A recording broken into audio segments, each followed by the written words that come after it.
नारी शक्ति को एक विशेष सम्मान, एक नए विश्वास के साथ राष्ट्र निर्माण में योगदान देने में नेतृत्व के साथ आगे आएगी।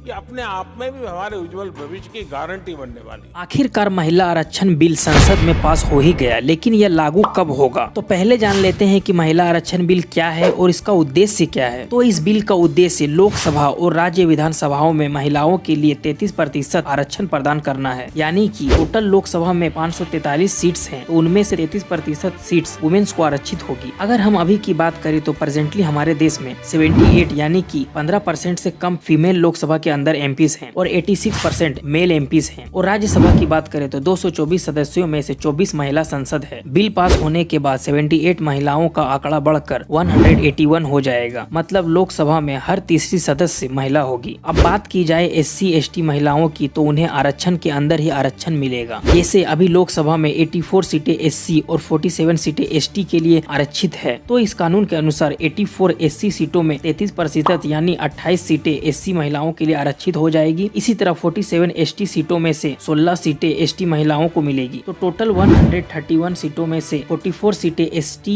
SC महिलाओं के लिए आरक्षित हो जाएगी। बाकी 87 सीटों पर महिला पुरुष कोई भी लड़ सकता है। OBC के लिए कोई आरक्षण नहीं है, मतलब ST SC की सीटों को हटा देने के बाद 412 सीटें बचती है। इन सीटों में ही सामान्य और OBC के उम्मीदवार चुनाव लड़ेंगे और 412 सीटों पर 33% आरक्षण देने पर सामान्य और OBC के लिए 137 सीटें आरक्षित होगी। यह बिल पहली बार 1996 में HD देवगौड़ा ने संसद में पेश किया, लेकिन पास नहीं हुआ। इसके बाद 1997 में इंद्र कुमार गुजराल की सरकार भी इसे पास करवाने में असफल रही। फिर 1998 में अटल बिहारी वाजपेयी सरकार को असफलता मिली। 1999 में दोबारा कोशिश की, लेकिन पास नहीं हुआ। फिर 2010 में मनमोहन सरकार ने बिल को राज्यसभा में पास तो कर लिया, लेकिन लोकसभा में अटक गया। फिर प्रेजेंट टाइम 18 सितंबर 2023 को कानून मंत्री अर्जुन राम मेघवाल ने महिला आरक्षण बिल को संसद के सामने रखा और इसे नारी शक्ति अधिनियम नाम दिया। अब यह बिल लागू कब होगी? तो यह बिल 2026 के बाद ही लागू होगी, क्योंकि यह जनगणना और परिसीमन के आधार पर होगी। 2021 में जो जनगणना होने वाला था वो कोविड की वजह से नहीं हुआ था, तो 2026 में जो पहली जनगणना होगी उसके आधार पर परिसीमन तय किया जाएगा। मतलब 2026 के परिसीमन के बाद ही होगा। इसका मतलब 2029 में लागू होगी। फिर महिलाओं को आरक्षण देने के लिए फिर से नया बिल लाना होगा। यह बिल सिर्फ लोकसभा और विधानसभाओं के लिए ही लागू होगा। धन्यवाद।